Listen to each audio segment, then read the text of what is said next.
एक सांप बना लड़की के लिए यमराज और बाप ने भी की शर्मनाक हरकत। एक ऐसी ही सच्ची और रोचक घटना आज मैं आपके लिए लेके आया हूं जो आज आपको कुछ ना कुछ जरूर सिखा के जाएगी।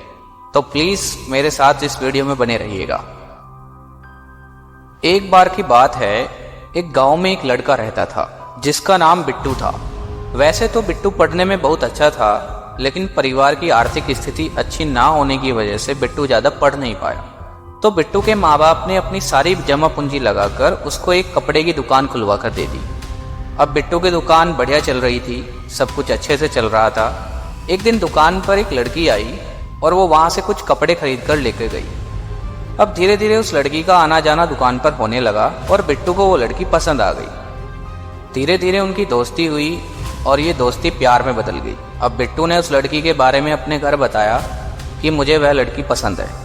तो बिट्टू के माँ बाप ने उसकी बात सुनकर पहले तो गुस्सा हुए, लेकिन फिर उन्होंने उस लड़की के साथ बिट्टू का रिश्ता तय कर दिया। लड़की एक गरीब परिवार से थी और उनकी आर्थिक स्थिति बिट्टू के घर वालों से भी खराब थी। एक दिन की बात है कि लड़की और उसके घर वाले साथ में सो रहे थे, तो ऊपर छत से एक सांप लड़की के ऊपर गिरा और उस सांप ने लड़की की गर्दन पर काट लिया। क्योंकि लड़की नींद में थी तो उसको पता नहीं चला कि उसको किसी चीज ने काटा है। सुबह के कोई 4 बजे के करीब जब लड़की के पिता उठे और जैसे ही उन्होंने अपना पैर नीचे रखा तो महसूस किया कि कोई गिलगिली चीज उनके पैरों में लग रही है। उन्होंने लाइट जलाकर देखा तो वहां पर एक सांप था। तो लड़की के पिता ने कुछ लोगों को बुलवाकर वो सांप को मरवा दिया। सुबह हुई, लड़की सोकर उठी। लड़की ने अपनी माँ से बोला कि माँ, मेरी छाती और जीभ में कुछ अजीब किस्म की बेचैनी हो रही है। यह सुनते ही लड़की के माँ बाप को पूरा भरोसा हो गया कि कहीं ना कहीं उसको सांप ने ही काटा है। तो बिना देर करे वह लड़की को सरकारी अस्पताल में लेकर गए। जैसे ही सरकारी अस्पताल में पहुंचे तो वहां से पता चला कि सुबह के टाइम तो कोई डॉक्टर वहां पे आया ही नहीं है। सारे डॉक्टर्स 10 बजे के बाद आएंगे। अब लड़की के माँ बाप को सूझ नहीं रहा था, तो उन्होंने लड़की के होने वाले ससुर से बात की। लड़की के ससुर ने उनको एक पास के गांव में बुलाया और कहा कि वहां पर एक बाबा है जो सांप के काटने पर झाड़ फूंक करता है। तो वह लड़की को लेकर वहां से भागे और उस गांव में पहुंचने लगे। रास्ते में जाते जाते लड़की बेहोश हो गई। अब सब परेशान थे। जैसे तैसे वो उस बाबा के पास पहुंचे, लेकिन तब तक काफी देर हो चुकी थी। उस झाड़ फूंक करने वाले बाबा ने भी बोला कि अब उसके बस की बात नहीं है, आप अपनी बेटी को अस्पताल में ले जाइए। उसके माँ बाप लड़की को फिर से उसी अस्पताल लेकर आए। अस्पताल में जैसे ही पहुंचे तो डॉक्टर ने बोला कि आपकी बेटी तो मर चुकी है, आप इसको घर ले जाइए।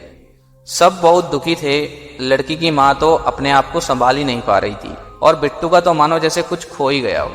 सब उस लड़की को लेकर घर आ गए। क्रियाक्रम की विधि शुरू ही होने वाली थी तो किसी ने बताया कि कोई सपेरा है जो सांप के कांटे का किसी भी हालत में इलाज करता है। अब आपको पता है कि भारत में अंधविश्वास कितना है। अब सपेरों को बुलाया गया और उसने सबको आश्वासन दिलाया कि अगर वह जो बोलेगा, अगर वो कर लिया तो लड़की 8 से 10 दिन में ठीक हो जाएगी। ये सुनकर सब हैरान थे, लेकिन सबको एक उम्मीद सी जगी और उन्होंने बोला ठीक है, हम करने के लिए तैयार हैं, आप कीजिए जो आपको करना है। रात के 2 बजे हुए थे। सब लड़की के चारों तरफ खड़े हुए थे और सपेरा उस लड़की को बचाने की कोशिश में लगा हुआ था। अचानक से लड़की के कान, नाक और मुंह से खून आने लगा। यह देखकर अब सपेरे ने भी हाथ खड़े कर लिए कि अब उनकी लड़की को कोई नहीं बचा सकता। अब यह पूरी तरीके से मर चुकी है, आप इसका क्रियाक्रम कर दी।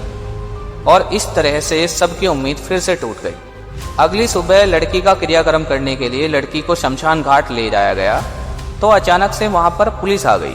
सबने पूछा कि पुलिस को किसने बुलाया है, तो बाद में पता चला कि पुलिस को लड़की के पिता ने बुलाया है। सबने पूछा कि उसने पुलिस को क्यों बुलाया है, तो लड़की के बाप ने बोला कि मैं तो अपनी लड़की का पोस्टमार्टम करवाऊंगा, उसके बदले मुझे 4 लाख रुपए का मुआवजा मिलेगा। यह बात सुनकर सब हैरान हो गए और बहुत दुखी भी हुए। सब अपने मन में एक ही बात सोच रहे थे कि उसकी लड़की यहाँ मरी पड़ी हुई है और इस आदमी को 4 लाख रुपए की पड़ी है, लेकिन कोई कुछ भी नहीं कह सकता था क्योंकि आखिर लड़की तो उसी की थी। अब यहाँ आप बताइए कि आप इसको एक गरीब बाप की मजबूरी कहेंगे या एक शातिर बाप की क्रूरता। इस कहानी से आपको एक सीख मिलती है कि कभी कभी आप जो जिंदा रह के किसी के लिए नहीं कर सकते, वो मरने के बाद कर जाते हैं। कौन हमें दिल से प्यार करता है और कौन पैसे से, ये भी टाइम आने पर पता चलता है। अगर कहानी अच्छी लगी हो तो कमेंट बॉक्स में कमेंट करके जरूर बताइएगा।